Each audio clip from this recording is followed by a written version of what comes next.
Hi! இது செவ்வாய்க்கிழமை எடுத்த வீடியோ தான்.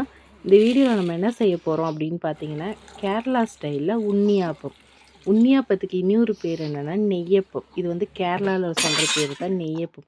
ஏன் இதனுடைய பேர் நெய்யப்பம்னு யோசிச்சிங்கன்னா, அவங்க வந்து ஃபுல் அண்ட் ஃபுல் இது வந்து நெய்யில் தான் செய்வாங்க. அதாவது ஆயிலில் பண்ணாமல் நெய் ஊற்றி நெய்யில் தான் இதை பொரித்து எடுப்பாங்க. ஸோ அதனால தான் இதனுடைய பேர் வந்து நெய்யப்பம். எனக்கு வந்து சமையலுன்றது ரொம்ப தூரம். அதுலேயும் ஸ்வீட்டுன்றது சொல்லவே தேவையில்ல. எனக்கு கல்யாணத்துக்கு முன்னாடி வரைக்கும் இந்த ஸ்வீட் எப்படி பண்ணுறது, வடை எப்படி சுடுறதுன்னு கூட எனக்கு தெரியாது. நான் எல்லாமே கல்யாணத்துக்கு அப்புறம் கற்றுக்கிட்டது தான். ஆனால் எங்கள் அப்பா வந்து சூப்பராக சமைப்பாங்க. அது எந்த ஒரு ஃபுட்டாக இருந்தாலுமே நல்லா சமைப்பாங்க. நான் ஹாஸ்டல்லேருந்து வந்தாலுமே அப்பா செஞ்சு கொடுக்குற ஃபுட்டை சாப்பிட்டு தான் நான் வளர்ந்துருக்கேன். ஸோ இந்த வீடியோலேயுமே நான் வந்து ஃபஸ்ட் டைம் ட்ரை பண்ணியிருக்கேன். அது எப்படி வந்திருக்கிறதுன்னு லாஸ்ட்டாக நீங்கள் பார்த்து எனக்கு கமெண்ட் பாக்ஸில் கமெண்ட் பண்ணுங்கள். இந்த வீடியோ பிடிச்சிருந்துச்சுன்னா லைக் பண்ணுங்கள், ஷேர் பண்ணுங்கள், கமெண்ட் பண்ணுங்கள்.